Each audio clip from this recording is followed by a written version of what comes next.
Welcome back to The Real Brain Wrap, where we unwrap trends and social progress through media. I'm Greg, And I'm Ty. and we're here to wrap your brain around the multiverse.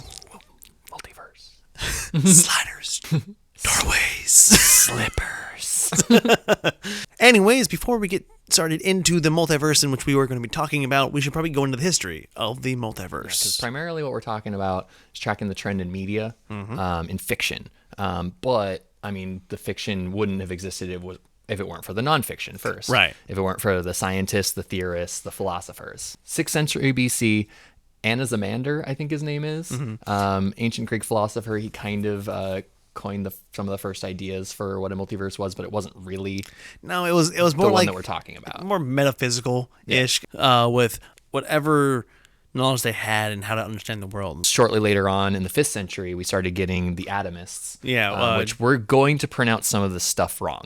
Like we are talking ancient Greek language. Well, I mean, we don't have a good grasp on it because we are not linguists. Some of you might, but like Democritus, Leucippus, Epicurus, Lucretius. yes, They were all the Greek philosophers, the beginnings of the atomists, like we were saying, where they were furthering and extrapolating these ideas of multiple dimensions or multiple realities or Right. multiple worlds or multiple realms, right? Oh, yeah. Especially because you're getting into a lot of Greek mythology, you're getting into a lot of religious type stuff where you're getting into heaven and hell and different planes of existence. right, and back then that's kind of what they had to understand, and we also have to remember that any past history is really confined to the minuscule amount of people who had printing, writing means.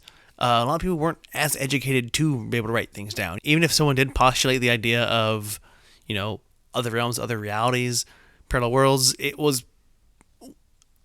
may not have been delved in, especially in like works of fiction. Exactly. It's like for a really long time, it was like the ancient Greek stuff, and then there wasn't much in fiction at all for even longer than that.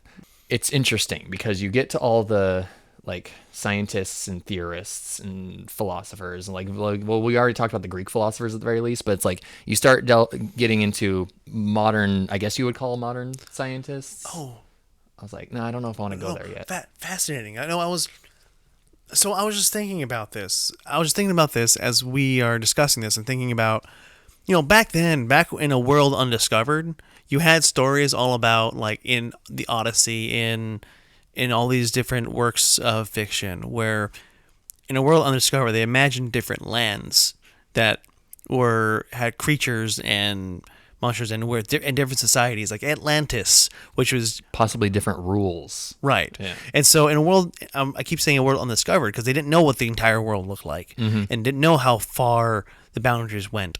And so imagining that's all they had to think about. That's all they had to go for. A society which is similar to theirs, but also utopian or different. They didn't have to think past our world. They just had to think about what could lie in our world somewhere else. Up until we started finding out there actually is, this is all there is. There's probably a reason why it wasn't until the last, 200-300 years that anyone may have posited ideas about parallel universes. I think you got a point. Like we were saying before, it's something to do with like the accessibility to the knowledge and the philosophies and the sciences or the scientific theories. Similarly, it's like a really long time ago, people were only, our entire world hadn't even been discovered yet.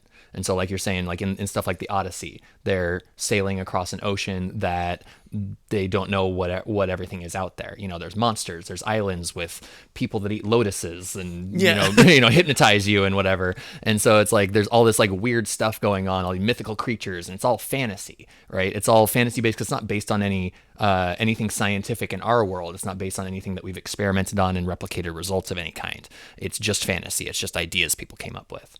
But then you like transfer that forward to like the 1850s when people like Jules Verne started writing their actual science fiction stuff, because Jules Verne is typically known as the father of science fiction, and he was writing stuff like Journey to the Center of the Earth, Voyage to the Moon, right? Where he was actually traveling to other worlds. Mm-hmm. This was one of the first time where it's like he's not talking about multiverse stuff, but he's traveling outside of our world to other worlds. He's traveling to the moon and speculating what would be on the moon. Right. He's traveling inside our world and speculating what would be inside there.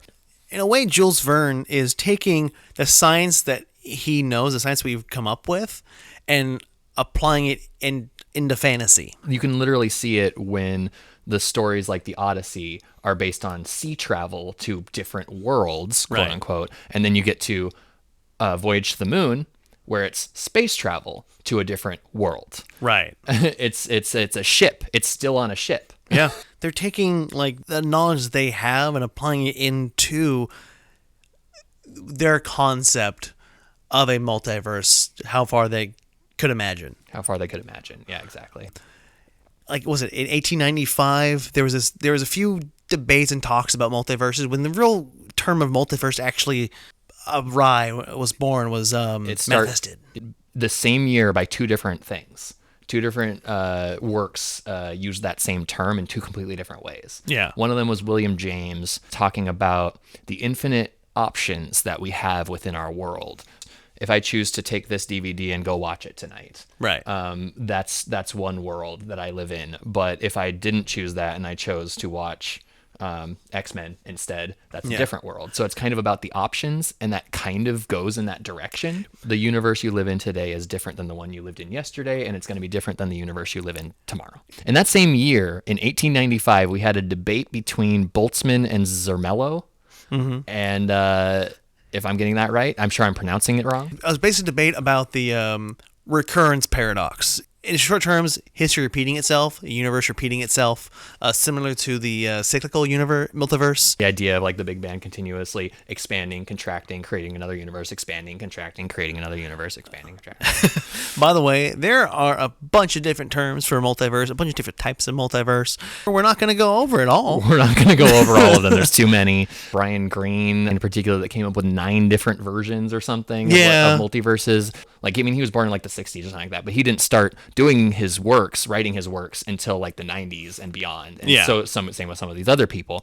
Some of these people that have created these classifications of multiverse theories, they didn't start doing this until way later. Like we were saying, we're not going to go over every single one, every single version, every single different subtlety in multiverse theory. No. It's like, it's a lot. It's too much. But yeah, so right now we've just brought to you a brief history of the multiverse. Trying to provide an understanding of where the origins came from. In order to bring up and talk about our next subjects. All the way to when it started appearing in fiction. And we will get more into that a bit more in depth later. Thank you for watching The Real Brain Rap. I'm Greg. I'm Ty. Please follow us on Instagram at obnoot, OBNOOT. Follow us on YouTube, The Real Brain Rap. Thank you for watching. Join us again.